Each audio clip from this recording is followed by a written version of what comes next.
చేతిలోని రేఖలు ఇవి ఎందుకు ఉంటాయో ఎప్పుడైనా ఆలోచించారా?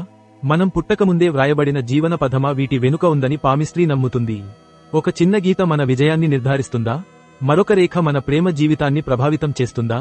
ఇవి శుద్ధ నమ్మకాలా లేక నిజంగానే మన జీవితం మీద ప్రభావం చూపించే శక్తులా? ఇవే ఇప్పుడు మనం తెలుసుకోబోతున్న నిజాలు. వినిపించని గొంతుల్లో మన భవిష్యత్తు మన చేతుల్లోనే ఉందని పామిస్టులు ఎందుకు అంటున్నారు? ఇవే ఇప్పుడు మనమంతా కలిసి అన్వేషించబోతున్న మాయాజాలం. హస్తరేఖా శాస్త్రం లేదా పామిస్ట్రీ అనేది వేదకాలం నుండి పరిణతి చెందిన ఒక విభిన్నమైన జ్యోతిష్య శాఖ. దీని ప్రకారం మన చేతిలో కనిపించే ప్రతి ఒక్క రేఖ మన జీవితం గురించి ఏదో ఒక విషయానికి చెబుతుందట. ఇది ఒక గూఢవిద్యలా అనిపించిన భారతదేశంలో, గ్రీస్లో, చైనాలో వేల ఏళ్లుగా దీనిని అధ్యయనం చేస్తున్నారు. పూర్వకాలంలో ఆచార్యులు, ఋషులు రాజుల చేతులను అధ్యయనం చేసి వారికి భవిష్యత్తు సూచనలు చేసేవారు. పామిస్ట్రీ ప్రకారం మన చేతిలో 3 ప్రధాన రేఖలు ఉంటాయి: జీవిత రేఖ, లైఫ్ లైన్, మేధస్సు రేఖ, హెడ్ లైన్, గుండె రేఖ, హార్ట్ లైన్. వాటి పక్కపక్కన కొన్నిసార్లు అదనపు భాగ్య రేఖలు, సన్ లైన్లు, పెరిగే లైన్లు కనిపిస్తాయి. జీవన రేఖ మన ఆరోగ్యాన్ని, దీర్ఘాయుష్కత్వాన్ని సూచిస్తుందని చెబుతారు. అది గట్టిగా, తేటగా ఉంటే మన ఆరోగ్యం బాగుంటుందని నమ్మకం. కానీ అది చిన్నగా ఉండిపోతే లేదా ముడతలు పడితే మన ఆరోగ్య సమస్యలతో బాధపడే అవకాశం ఉందని పామిస్టులు చెబుతారు.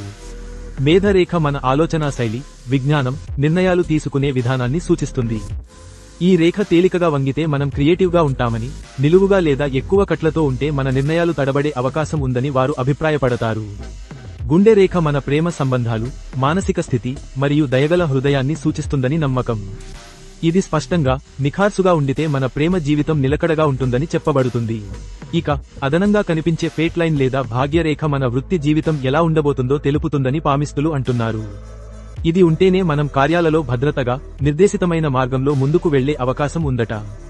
ఇది కింద నుండి పైకి నడుస్తూ ఉంటే అది మన కృషి వల్ల మనం ఎదగబోతున్నామనే సంకేతం. సన్ లైన్ స్పష్టంగా ఉంటే మనకి కళల పట్ల ఆసక్తి ఉండవచ్చని, లేదా ఖ్యాతిని పొందే రంగాల్లో మనం రాణించగలమని చెబుతారు. వ్యాపారంలో విజయం, ప్రఖ్యాతి, రాజకీయాలలో స్థానం, ఇవన్నీ సన్ లైన్ ద్వారా చెబుతారు. పామిస్ట్రీ ప్రకారం మన చేతులు 2 వేర్వేరు విషయాలను సూచిస్తాయి. ఎడమచేతి రేఖలు మనకు జన్మత వచ్చిన లక్షణాలను సూచిస్తాయి. కుడిచేతి రేఖలు మన జీవితం ఎలా మలుచుకున్నామో తెలియజేస్తాయి. అంటే మన ప్రయత్నాలు, అభివృద్ధి ఎలా జరిగిందో కుడిచేతి ఆధారంగా అంచనా వేస్తారు. కానీ ఇది ప్రతి ఒక్కరి చేతిలో వేరేలా ఉండవచ్చు.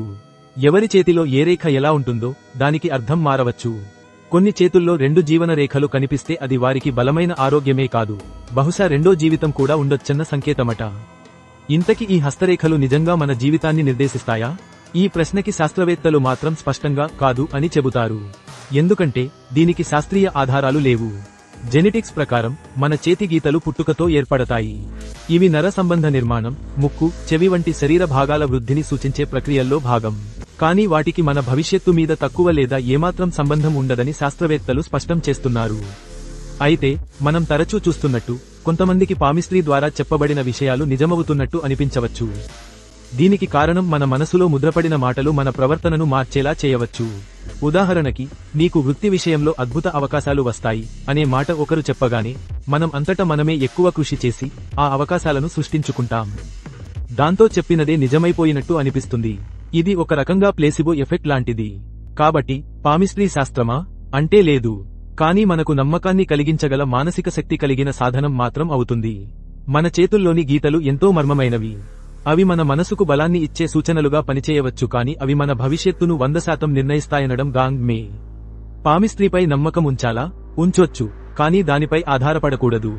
అది మన కోసం తీసుకునే నిర్ణయాలను ప్రభావితం చేసే దిశగా కాకుండా మనలో ఆశను, ఆత్మవిశ్వాసాన్ని నింపే ఓ మార్గంలా ఉపయోగించుకుంటే మంచిది. చివరికి మన భవిష్యత్తు మన చేతుల్లో ఉందనే వాక్యం. ఇది హస్తరేఖల అర్థమే కాదు, మన కృషి, మన ఆత్మవిశ్వాసం, మన లక్ష్యాల రూపమే అని గుర్తుంచుకోండి. ఇంకా ఇలాంటివే రహస్యమైన, ఆసక్తికరమైన విషయాల కోసం మన ఛానల్కి లైక్ చేయండి, షేర్ చేయండి, సబ్స్క్రైబ్ చేయడం మాత్రం మర్చిపోకండి.